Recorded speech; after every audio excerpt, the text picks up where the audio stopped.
Good morning, everyone. Good morning. Good morning to all of you. First, let me know, am I audible? Is audio and video both are okay?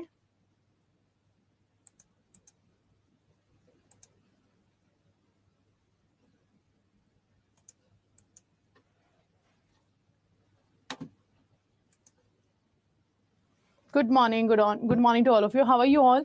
Acha, so yesterday I have taken a session on the Unit 1 to Unit 5 on Indian economy, Indian financial system on YouTube. Okay, so do make sure you check that particular session also. It happened yesterday at 5:30 p.m. All good. Okay, let's continue. So we have discussed the basic or the base of the economics, like what is types of economics, what are the types of branches of economics. Then we have discussed what is the difference between economy and economics. Everything we have covered. The sectors of economy we have also covered. Poorna ma'am is saying voice not coming. Achha, first of all, if there is no issue, do write all okay so that I will continue, that I will know that there is no mistake from my side.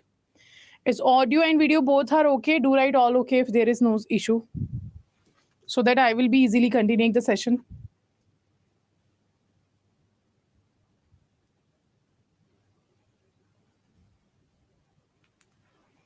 All okay, all okay, all okay. Okay, let's continue. So in the last class, we have discussed about the basics of the economics. Now today we are going to start our first unit that is related to your economics. So first of all, let's cover a certain fundamentals of economics. As we have discussed, what is economics? Economics is simply the study of economy. And why this study of economy is important? Because in the study of economics, first thing we have find out that there is a very scarce resources, but when it comes to the needs and wants of the people, there are unlimited needs and wants of people. So resources are very limited, but the needs and wants are unlimited. Now how to fulfill these needs and wants? That's why we have to study the economy system, and that's why we are studying the system of economy, that how to produce, what to produce, and from where to produce, how to do the distribution, how to make the consumption of the goods and services as per the requirement of the people.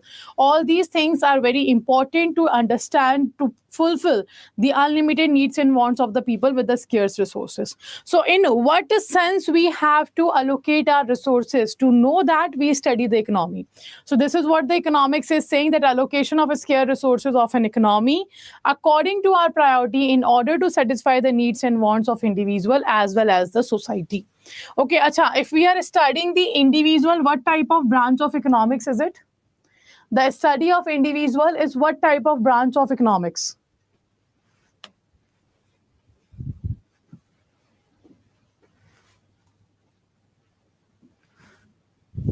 It is very good. It is microeconomics. It is what? It is microeconomics. Very good. And when it comes to you are studying the whole economy, you are studying the society, it means that's a macroeconomics. Very good. Next.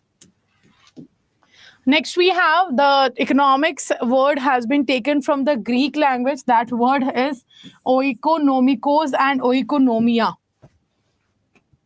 Okay, the origin of economics came from which language? It came from the Greek word, and that word is known as oikonomikos or oikonomia. And it simply means the task of managing a household. So how you are managing your house? How you're managing your house, that's the art of management of management of the households. Similarly, how you are managing your nation is the study of the economy, that is known as economics. Let's say, for example, we know that in our house also, it's not like that there is a resources less in the economy and unlimited needs and wants of the population is there. It happens everywhere. It happens at the smallest level also. It happens in the single family also. Every family have a certain limited resources, but their needs and wants are unlimited. So how to fulfill that? So the management of this is known as oikonomikos. And similarly, we have created the word economics. It means simply the management of nation. Okay. Next. So do remember the words from which the economics has been made. Now the branches of economics are divided by Mr. Ragnar Fritsch in the year 1933. So he divided the economics into two branches, that is micro and macroeconomics. Now microeconomics is simply the study of individual people, individual entity, individual firm, that will be a microeconomics. But the macroeconomics is the economics in which we concentrate on the behavior of the economy as a whole. It means when we are studying the whole economy or the aggregate economy, then it will be known as macroeconomics. And if you are studying an individual person, entity, firm, then it will be your microeconomics. Acha. Out of micro and macro branches, the price theory covers which particular branch of economics? Under which particular branch of economics, the price theory comes under? Under which branch of economics price theory is defined? Is it microeconomics or is it a macroeconomics? Okay, everyone is saying microeconomics. Very good. The price theory has been defined under the microeconomics and the income theory is defined under the macroeconomics. Now let's understand what are these first. So first of all, microeconomics is a part of economics that contemplates the traits of the decision makers within the economy, such are households, individuals, and enterprise. So what we are saying that microeconomics is a part of economics that contemplates the traits of the decision makers within the economy, such as your households, individual, and the enterprises. Clear? Next. The term firm is usually used to refer all sorts of traits. Microeconomics is different from the study of macroeconomics that considers the economy as an entity. Okay, what we are saying that the term microeconomics is usually referred to all sort of traits. If you're talking about firm, what does firm? Firm means simply a kind of entity that is performing a certain all kinds of traits. So microeconomics is different from the study of macroeconomics that consider the economy as an entity. So microeconomics is simply the study of individuals, but the macroeconomics is a study of the whole economy. So in case of macroeconomics, the whole economy is as an entity. But in case of microeconomics, individual person, individual household, individual enterprise, individual firm will be studied. Next. The dearth, choice, opportunity, cost in the microeconomics, what does it mean? Let's understand that. So if we talk about the microeconomics, we have seen that simply it is the study of individual person. Now the dearth means scarcity. Okay, it means lacking in something. Scarcity, or we can say lack of something, is known as dearth. So scarcity, choice, and opportunity cost we are talking about. So the manifesto on which the microeconomics notion is built reclines at the very heart of economic reasonability of how the decision makers pick between the scanty resources that have substitute uses. Okay, like we know we have a very less resources. We have a scarcity of resources, but with the limited resources also we have a alternate uses. We use a single resource in a multiple ways to fulfill the needs of the people.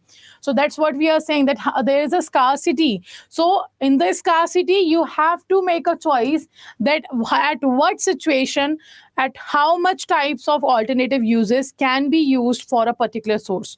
That's what the third choice and opportunity cost is saying. Okay, so the customers demand goods and services and the producers offer these for sale, but none of the individuals can acquire everything they require from the economic system. So it's a kind of thing that we are saying that every customer is there who is demanding certain goods and services. Every producer is there who is providing the goods and services, but still it's not possible that each and every consumer will get what they are asking for. What they want from the economy, it's not possible to give them because there is a scarcity. And in that scarcity, we have to make choices that how we will be able to utilize these resources in the alternative uses, alternative ways, so that the multiple demands will be fulfilled. And we have to find out the opportunity cost that will be helping us to cover the losses of the economy, or we can say to make much more benefit out of it. Okay, so this is one of the features. Then we have a price mechanism here in the microeconomics.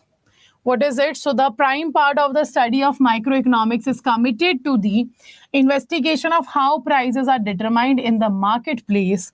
Okay, so what we are saying that microeconomics is economics in which we are studying the individual. We talks about the dearth, choice, and opportunity cost in the micro enterprises. Also, we talk about the price mechanism. So you can see that a prime part of the study of microeconomics is to decide or to do the investigation that how the prices will be defined in the market, how the certain commodity price has been decided. Okay, so manufacturers and customers initiates forces that we term them as supply and demand accordingly, and it is their interaction within the marketplace that devises the price mechanism. Okay, so what we are saying that the manufacturers and customers they initiate forces that we term them as the supply and demand accordingly. Okay, and it is their interaction within the marketplace that devises the price mechanism. Okay, so it is simply that the manufacturer and customers they demand the goods and they provide the supply, and these are the parts who are deciding the prices at the marketplace. That's what it is saying. Okay, so the manufacturer and consumer they initiate the forces. Hana, that we term them as a demand and supply. So consumer is demanding, manufacturer is providing supply, and this demand and supply accordingly, Hana, interaction with the marketplaces, they devise the price mechanism. Like if say the demand of the goods and services is more than the supply of goods and services, in that situation, the prices are going to rise in the market. If the demand is less in comparison to supply, the prices of goods and services is going to be, this is going to rise and this is going to fall. So that's what we are saying, that the manufacturer and the customers are initiating the forces. They are termed as a demand and supply, and the interaction with the marketplace of these demand and supply decided the price mechanism. If the demand is more than the supply, then the prices are going to rise. And if the demand is less than the supply, the prices are going to fall.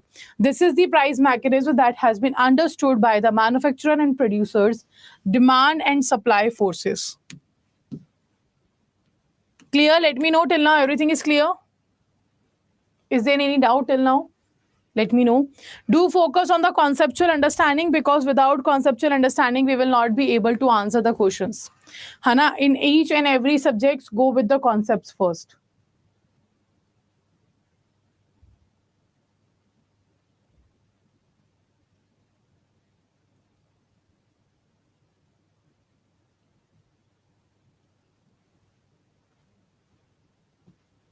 Clear. Okay, now next, demand.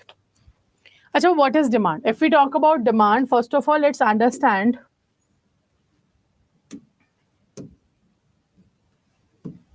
the fundamentals of demand.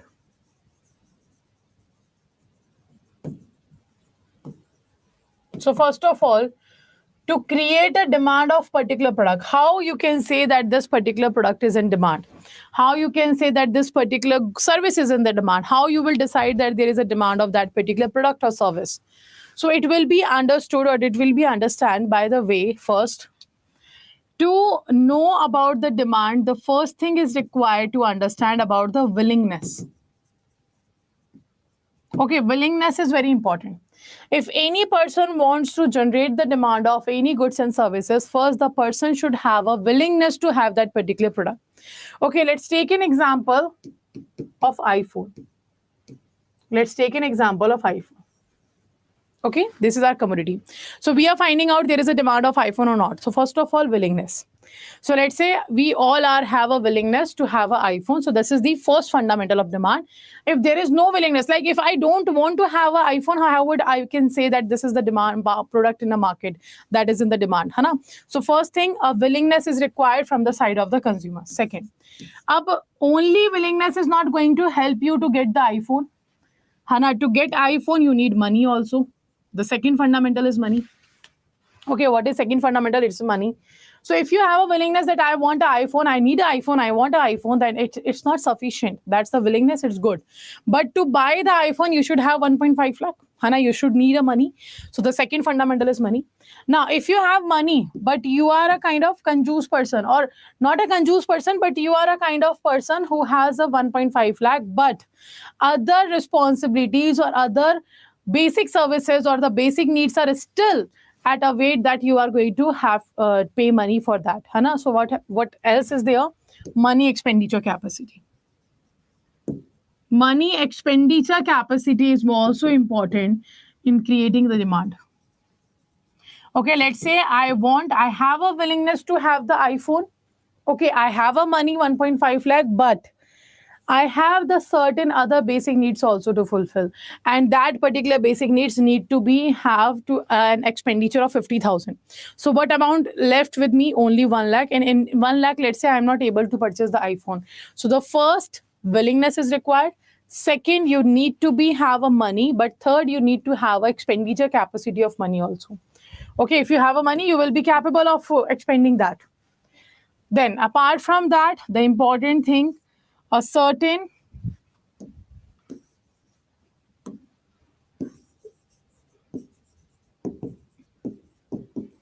quality of a product is also required. Like if someone is telling me, okay, if someone is telling me that to get the iPhone, you should have a 1.5 lakh rupees. And if you want to get the iPhone, you have to pay this amount. So I am ready to pay 1.5 lakh rupees for the iPhone. But if someone says to me that pay 1.5 lakh for, let's say, Micromax, will I be eligible? Will I be agree about that?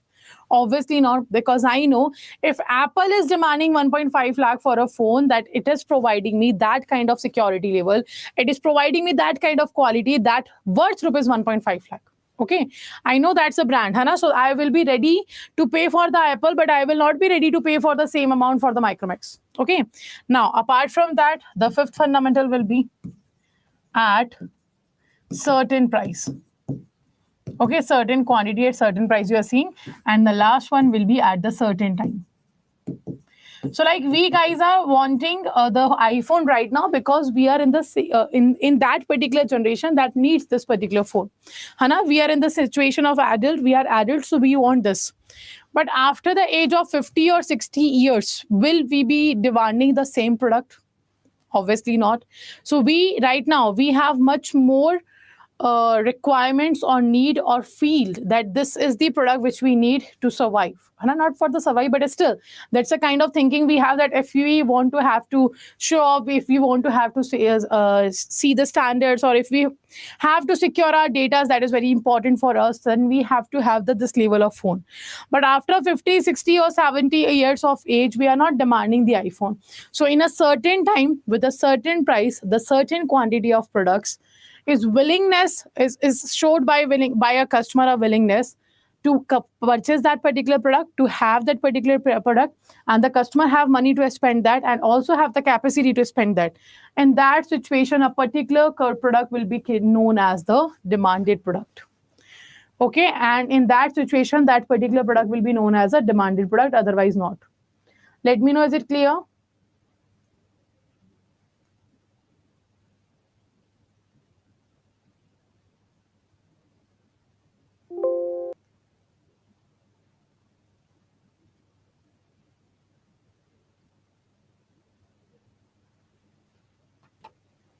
Fundamentals of demand clear? Let me know.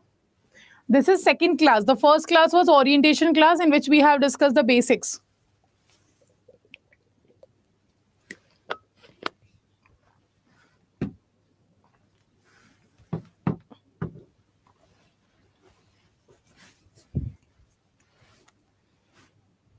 Money in the sense of you are having that particular wealth.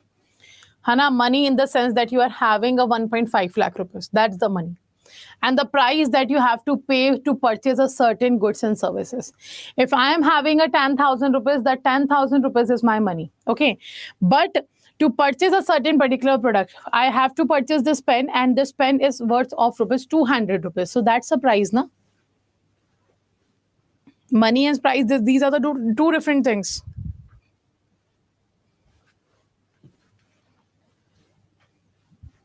Okay, let's continue. So this is the fundamentals of demand that we have discussed. So what it is saying, let's see here. So demand is initiated by the needs of the customer. है ना? The first willingness, the need of the customer. You are showing the willingness. The nature of demand incurs much to the basic worth that customer discerns the goods or services to possess. So the degree of demand for the goods or services is determined by various factors such as. So first of all, the demand is initiated by the customer by showing that the customer want a particular product. Okay, so the customer discern the goods or services to possesses, and the degree of demand for the goods or services is determined by the various factors, as we have the price of the goods and services. So you will demand a certain goods after knowing the price of the commodity. Like if I'm just, as we have taken the example that the Micromax is of 1 lakh rupees, worth 1 lakh rupees, I'm not going to purchase that, है ना? Simply. So price of goods or services is there. Price of other goods and services, alternatives and contingent will be there. So if I talk about the price of other goods, like a comparison you are doing, Hana, now we have an option to compare the goods and services because now we have so many options. So if I'm finding I need a phone to be in contact with my family, to save my pictures, to click my pictures, and to have the contact with my friends, to use the social media, this is the basic need of phone that I want. If I am facing this, that the iPhone is of 1.5 lakh rupees worth, I don't need such kind of security that iPhone is providing. My needs are very basic. I need to in contact with my known person. I need to use the social media platform. I need to save my pictures, click my pictures, etc., capture the moment and all. So for that purpose, I can have the 50,000 phone also.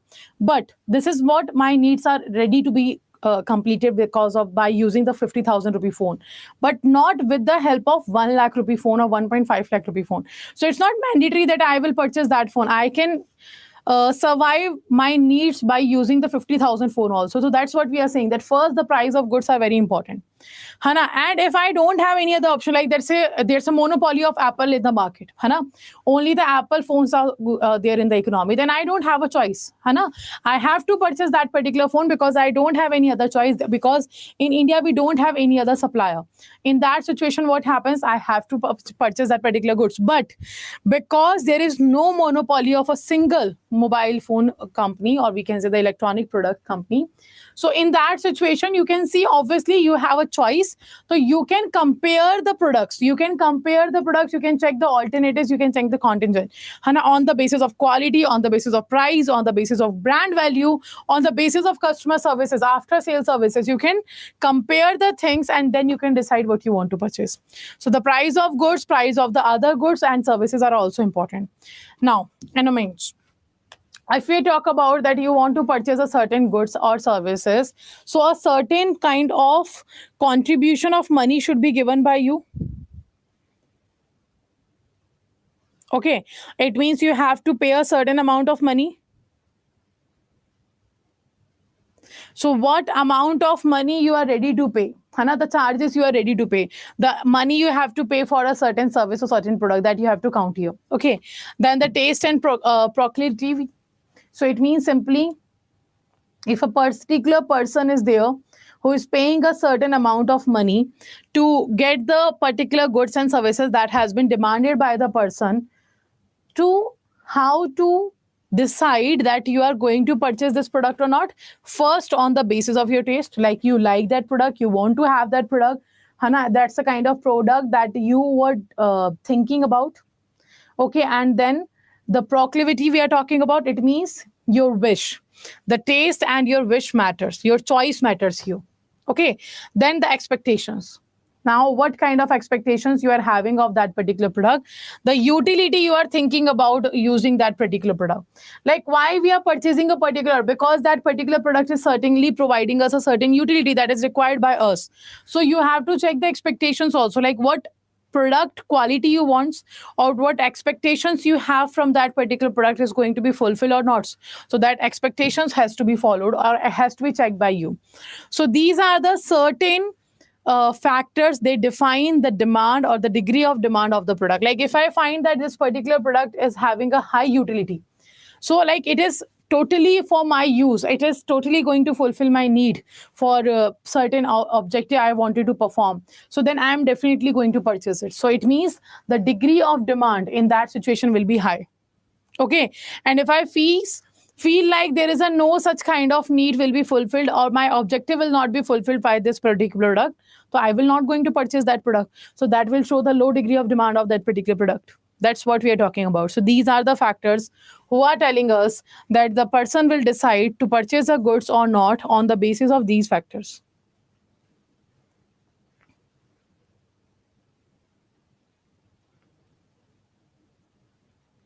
Clear?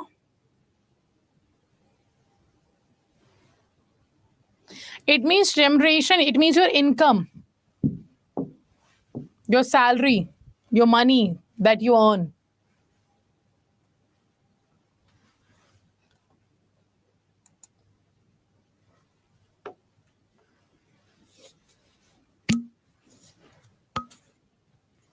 That happened yesterday, Michael sir, and that at the 5:30 p.m.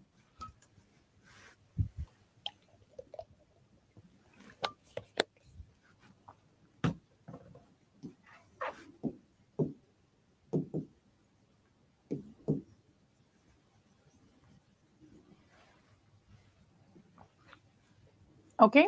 Now, next. Supply. Now, what is supply? Supply is simply availability of a stock. Hana? Demand is showing the certain desire of a person to have that particular product. Now, supply is showing us the capability of the manufacturer to provide the particular commodity. So we can say availability of stock is your supply. So you can see supply refers to the number of goods and services that offer to the marketplace by the manufacturers. Okay, what is supply is? Supply is simply the number of goods and services that has been offered by the offered to the marketplace by the manufacturer. So we can delineate the association between the quantity demanded and the price. So we can also contemplate the link between the quantity supplied and the price. So if I talk about whenever the prices are rising, whenever the prices of goods and services is rising, it means the people is going to demand a less goods and services. When the goods are at high prices, Hana, we create their demand a little less. So when the prices increases, the quantity demanded by our consumer will definitely going to reduce. That's a very basic thing. We have faced this in the general life also, that whenever the prices of commodity rises, we started decreasing the demand of that particular product. Until and unless it's a necessary product, Hana. Apart from that, if the prices are rising of a commodity, the quantity supplied of that commodity will also rise. Hana, if the prices are rising of a commodity, then the quantity supplied of that particular commodity will rise. How and why? Let's understand that. What happens? There are certain conditions in the economy that we're talking about here. Let's say, first of all, the money supply increases in the market. Because of that, the demand of the goods and services is going to increase. Money is there, demand is there. Because people have more money, they will demand more goods. But there is always an inverse relation among the demand and supply. So demand and supply will always be in the inverse relation. If the demand increases, supply will decrease. If the demand decreases, supply will increase. So now what happened here? The supply demand increases, it means supply is going to reduce. Okay? It means the prices are going to high. If the prices are rising, it means that's an inflation. That's the situation of inflation.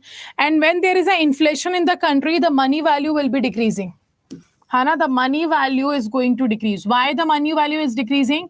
Because you have to pay high amount of money to get the less goods and services. Like earlier, I used to purchase this pen of 100 rupees. Okay. And in 200 rupees, I used to purchase 2 pen. What happened? Because of the money supply increases, the demand increases, the prices increases.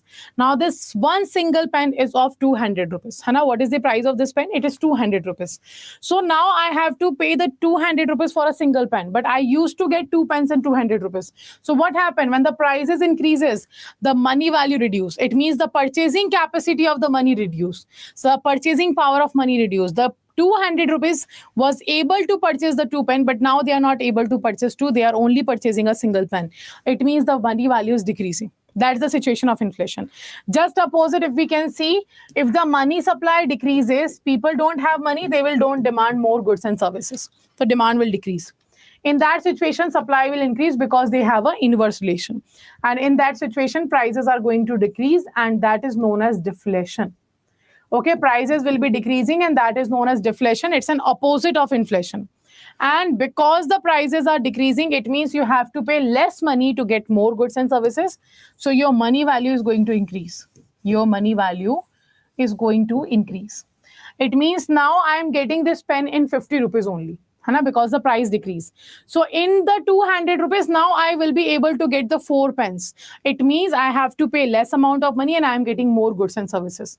That's the reason why money value is increasing. Clear? Let me know this concept is clear. Yes or no? Answer quickly. This inflation and deflation concept is clear to everyone?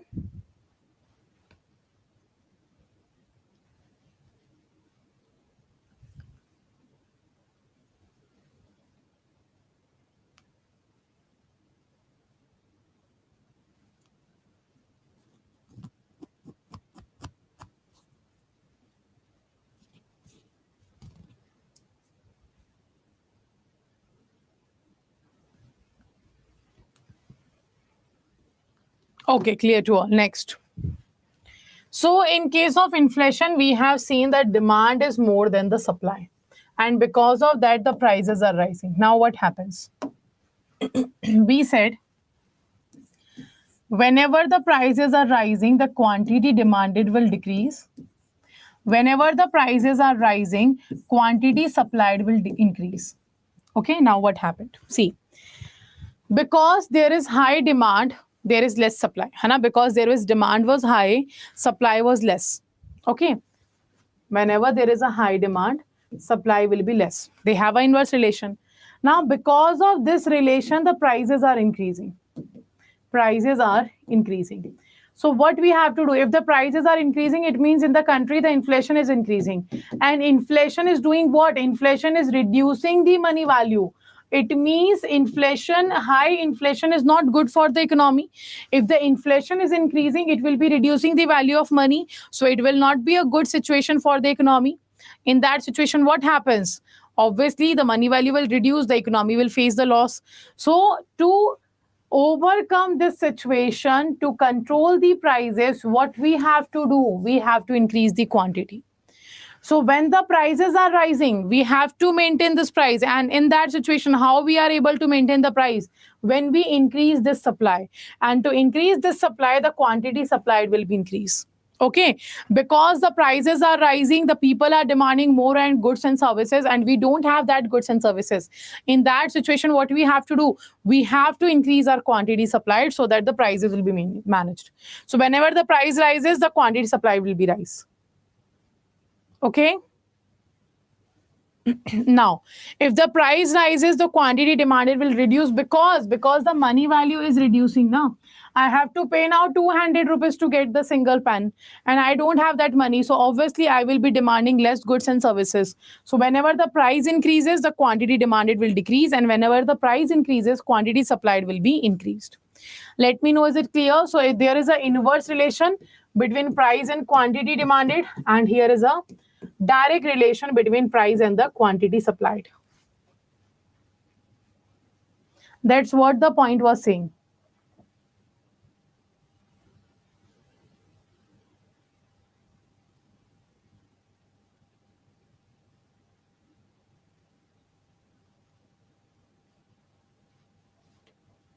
Okay, clear. Now let's come to the PPT. So that's what it is saying, that we can delineate the association between the quantity demanded and the price, and also we can contemplate the link between the quantity supplied and the price. Okay, so do remember the relation between these two. Next, incentives and behaviors. So how people as individual or in firm react to the situation with which they are confronted. Okay, so what we are saying, incentives and behaviors are very important. That tells us that how the people or the individual in the firm, they react to the situation with which they are confronted. And also, if you are talking about microeconomics, you are studying the behaviors now. Like after a person who is working in a firm, what kind of behavior he represents, or what kind of incentives he is getting, and what kind of behavior after that he is giving us, that is the reaction to the situation of the individual person, and that will be studied under the microeconomics. And microeconomics tells us that when there is a more incentives or more benefits that has been given to the employees, they are working with more efficiency, with more effectiveness. Okay, so that's what we are saying, that incentives and behaviors tells us that how the people at the individual level or at the in the firm reacting to these kinds of situation. Hana, like in the what kind of situation, what kind of reaction they are giving, that will be identified by studying the incentives and the behaviors of the people. Next, utility theory. Utility means how useful it is. Hana, the product utility, how useful it is.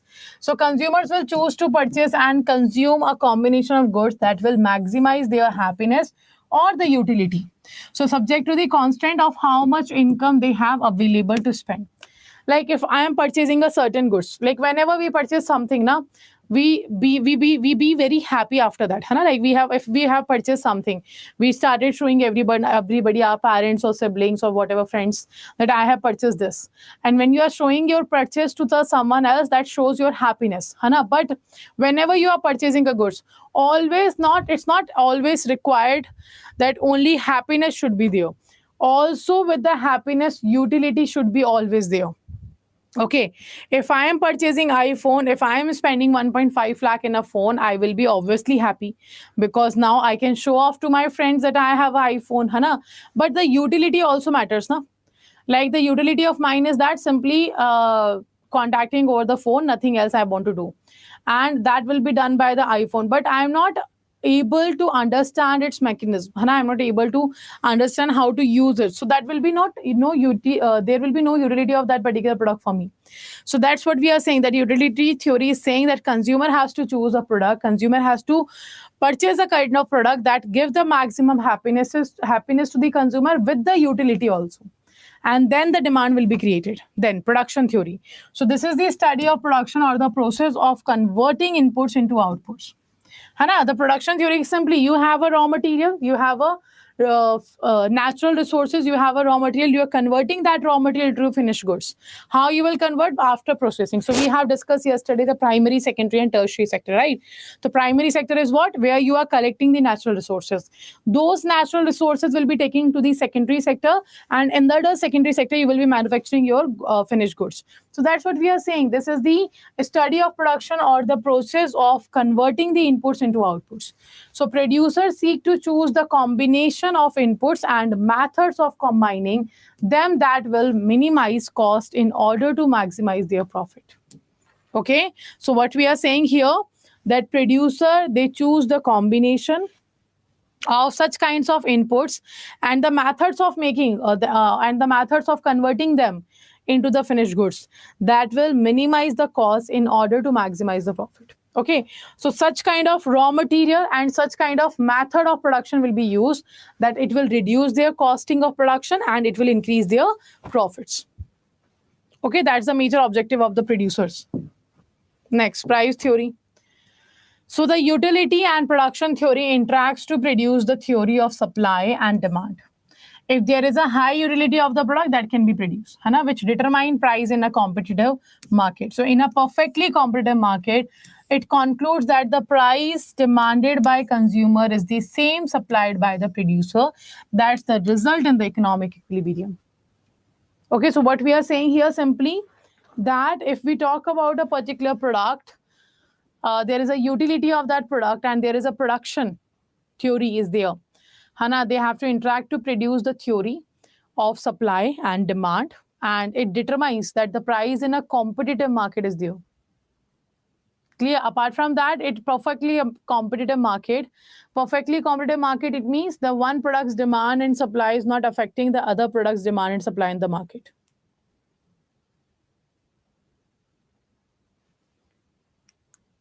Okay, so it concludes that the price demanded by the consumer is the same that has been supplied by the producer. If the consumer wants a price of 100 rupees, and after checking the utility of the product, then the producer has to provide that particular product in the 100 rupees. And in that situation, economic equilibrium will be in the result, because both are happy with their products and both are able to perform their activity in the market. Okay. Next we have a macroeconomics. So what is macroeconomics? Simply the study of whole. So macroeconomics is a branch of economics that study how an overall economy working, like the market, the businesses, the consumer, the governments behave all together, how they are behaving. That is known as macroeconomics. So macroeconomics examines the economy-wide phenomena such as inflation, price levels, rate of economic growth, national income, gross domestic product, and changes in the unemployment. Okay, so what we are talking about here, simply macroeconomics examines the economy-wide phenomena such as the inflation, price level, the rate of economic growth, the national income, the gross domestic product, and the changes in the unemployment. All these things will be calculated in the macroeconomics.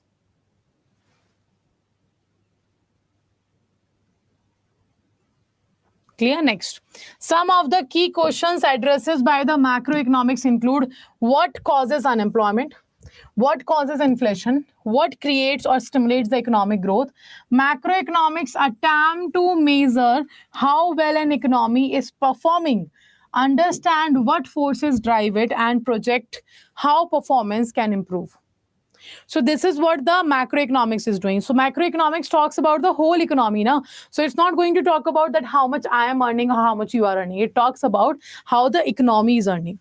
How many people are there who got the job? How many people are there who are unemployed? What are the price level in the country? How the price level are changing? How much inflation is there in the country? To control the inflation, what measures has been taken? How the growth of rate is going on in the country? What is the development rate of the country? All these will be studied in the macroeconomics. And also remember one thing, macroeconomics data will not always be accurate. Now, it's not exact. That's every time is an average.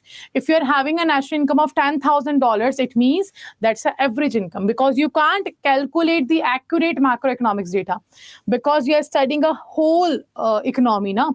So how you are doing that? You are having a sampling method. Like sampling method, what? Out of the total population, you have taken a certain sample, and that particular you are studying on that particular sample. And after studying on those 10 to 20 people, whatever sample you have collected, according to that study, you will define the overall economy's result. That is what macroeconomics is doing. So in the macroeconomics, you will never get the exact amount of data or statistical calculations. Okay, now the macroeconomics is the branch of economics that deals with the structure, performance, behavior, decision making of the whole or aggregate economy. Okay, so if we talk about macroeconomics, it is what? It is the branch that deals with the structure, performance, behavior, decision making of the whole or the aggregate economy. Then the two main areas of macroeconomic research are long-term economic growth and shorter business cycles. Okay, what we are saying next, that the two main areas of macroeconomic research are long-term economic growth and the shorter business cycle. Now, what is business cycle? It is also known as a trade cycle. It is also known as your economic cycle. That's the business cycle. It tells us about that in what situation your business is. It's in the introduction stage, it's in the peak level, it's in the boom session, it's in the expansion level, it's in the peak level, it's in the contraction level. What kind of situation your business is having, that will be defined by the business cycle. Like how the fluctuations are happening in the business, that will be defined by the business cycle. And what is economic growth? Economic growth is simply increase in the national outputs. When the national outputs are increasing, your economic growth will increase. Now, what is national outputs means? Simply your production, your GDP. So whenever the GDP is increasing, whenever the national output is increasing, that's your economic growth. Okay. So macroeconomics in its modern form is often defined as the starting with the Mr. John Maynard Keynes, Mr. J.M. Keynes, who is known as the father of macroeconomics. So the concept of macroeconomics has been defined by Mr. John Maynard Keynes in the modern form, and his theory about the market behavior and the governmental policies. Sorry, in the 1970s. So several school of thoughts have developed since. Okay. Then after that, in contrast to the microeconomics is more focused on the influence on and choices made by individual actors in the economy, like the people, companies, and industries. So obviously, microeconomics talks about that how individual is deciding what they want, what they don't want, at what conditions they want such. So that will be studied under the microeconomics. Not getting any notification about the live classes. Do check, Ajay sir, that you have on the in your phone settings that you have on the notification from the Adda 24/7 application. Okay, do check that. Next. So if we talk about macroeconomics versus microeconomics, so macroeconomics differs from microeconomics, which focuses on smaller factors sorry, that affect choices made by the individual and companies. So factors studied in both microeconomics and macroeconomics typically influence one another. So it is sorry.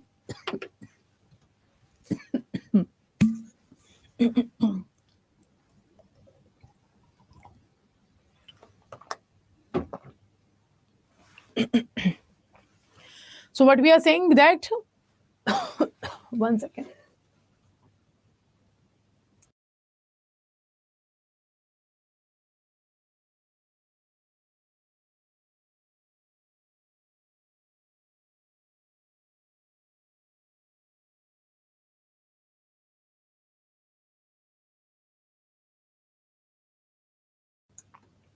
Okay. So what we are saying here that macroeconomics differ from the microeconomics that we know. In the microeconomics, it focuses on the smaller factors, Hana, that is affecting the choice that will be made by individuals and companies. Like in the microeconomics, we are studying the individual person, na? So it always go with the smaller factors, Hana. It checks that what are the things which make changes in the choices of individual and companies. So the factor that is studied in the microeconomics and the macroeconomics, both are influence one another. How it is doing that? Let's take an example. Key distinctions between micro and macro. So is that macroeconomics aggregates can sometimes behave in a very different ways of even the opposite of the similar microeconomics variables. Like sometimes they are two data of macroeconomics and microeconomics, they behave in a very different ways, or they have a very different interaction. Like Mr. Keynes referred that so-called paradox of thrift, which argues that individuals save money to build wealth in the microeconomics. Hana? But however, when everyone tries to increase their savings at once, it can contribute to the slowdown in the economy and less wealth in the aggregate, that is the macro level. Okay, now what we are saying, that we are saying in the micro level, it has been said, in the micro level, it has been said, if the people are saving their money, their wealth will increase.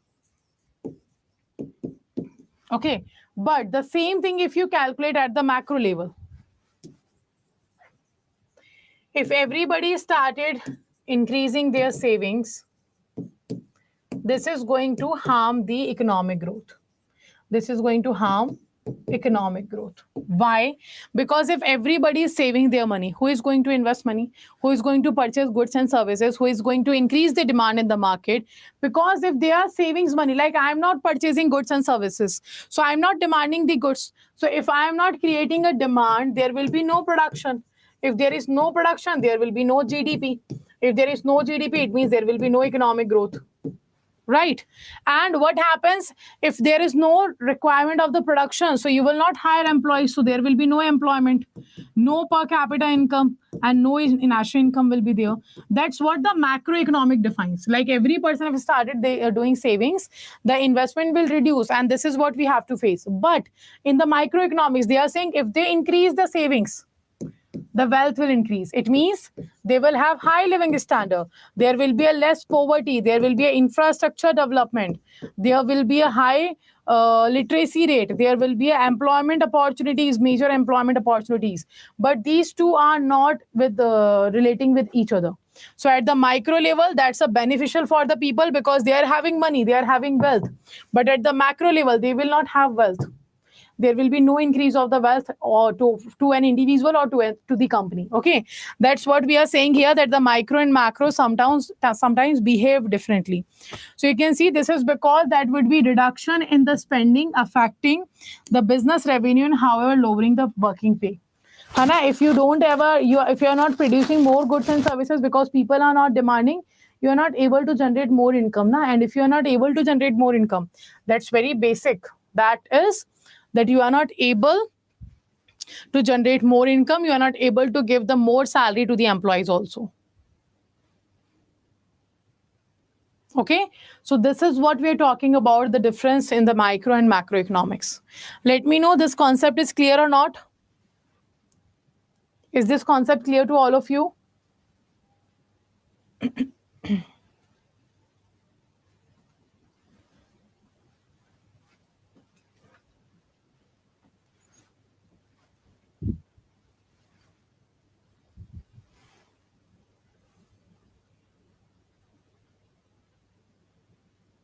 Okay, yes, yes, clear.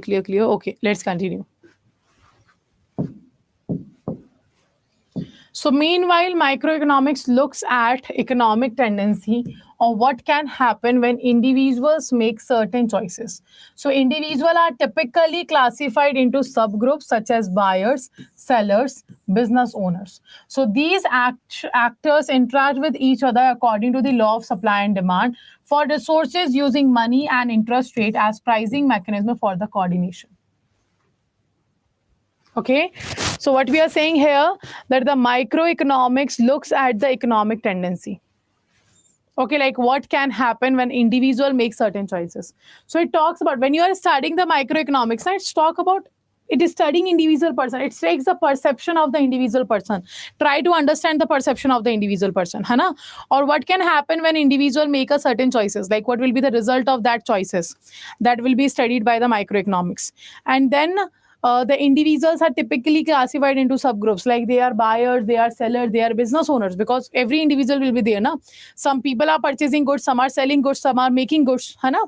So these actors interact with each other according to their need and want. And that's create the law of supply and demand. So the buyers, the seller, the business owners, or the businessmans, they all are interacting with each other as per the law of supply and demand. Or because they have a need, they will demand the goods, and the producers or the business owners will provide the supply. Okay. So using money, interest rate, and pricing mechanism for the coordination, they are interacting with each other in the microeconomics. Okay, and trying to fulfill the needs and wants of each and everyone. Now, the definition of economics is given by 4 economists, and you have to remember each and everyone's name, that what definition they have given. Okay, because it is very important. So first we have Mr. Adam Smith. Mr. Adam Smith has given the definition of economics on the basis of wealth. Okay, he has given the wealth definition of the economics. Second, we have Mr. Alfred Marshall. Mr. Alfred Marshall has given us the definition of the economics on the basis of welfare, on the basis of the mankind. Hana? Mr. Alfred Marshall has given the definition. The third one, we have Mr. Leonan Robbins. He gives us the definition on the basis of scarcity of resources. That's what the definition Mr. Robbins has given. And the fourth one, we have Mr. Paul Samuelson. He has given the definition on the basis of growth. Okay, so these are the 4 major economists whose definition you have to remember, that which economist has given the definition of economics on what basis. So Mr. Adam Smith has given us the wealth definition, Mr. Alfred Marshall welfare definition, Mr. Leonan Robbins scarcity definition, Mr. Paul Samuelson growth definition.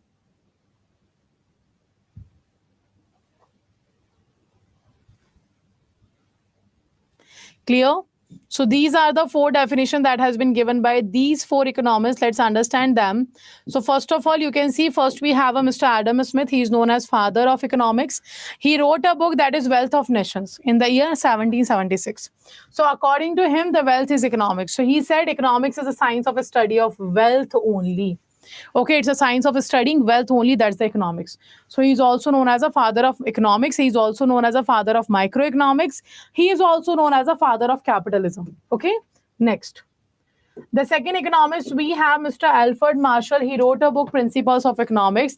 And according to him, economics is the study of mankind in the ordinary business of life. Like in the ordinary business of life, for the welfare of the people, what you are doing, that study will be known as economics.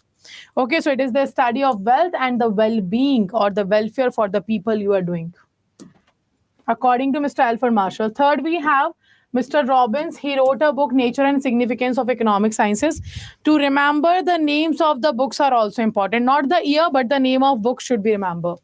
And he wrote a scarcity definition. Economics is the aspect of a scarcity in all economic behavior. In all the economic behavior, there is an aspect of a scarcity always present in the economics. That's what he said. So alternative use of scarce resources and efficient use of resources should be done. And the need for optimization, like the best allocation of resources should be done, he said. Okay, so he has given us the scarcity of resources definition. Now, Mr. Paul Samuelson is there. He wrote a book, An Interdictory Analysis. So according to him, if you are producing goods and services, Hana, if you are there in the economics, so you have to make a certain kind of goods and services that is giving you the growth, that is providing you the profit. So economics is concerned with determining the pattern of employment of scarce resources to produce the commodities over time. So this is what we are saying, that the pattern of employment, how you are employing your scarce resources to produce the commodities over the time. It's not like that you have produced commodities today and you fulfill the needs and wants of the people, that is sufficient. No, you have to fulfill the needs and the wants of the people after 10 days also, after 10 months also. So this is how you have to make a strategy, that how that resources should be employed, that every time it will be done, every time you will be able to fulfill the needs. Okay, it analyzes cost and benefits of improving pattern of resource allocation. Okay, it is doing what? It is analysis, cost and benefit of improving the pattern of resource allocations.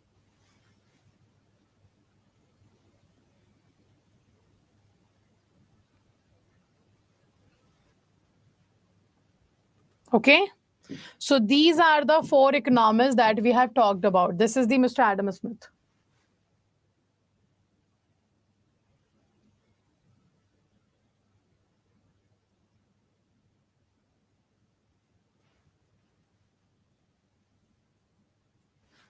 Clear?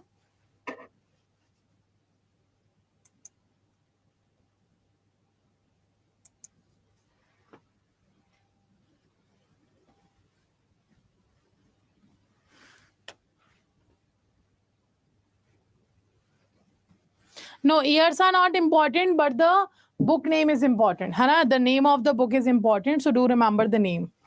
Years are not important.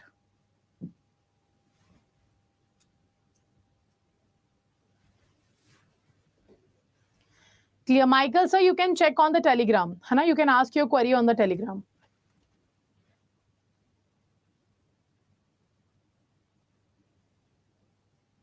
Third slide, this one. Scarcity definition.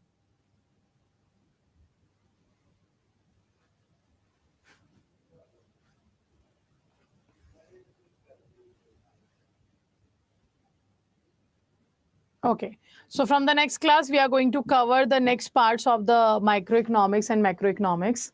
And after that, we have to cover the fundamentals of economics. Okay, that we will be covering in the next class.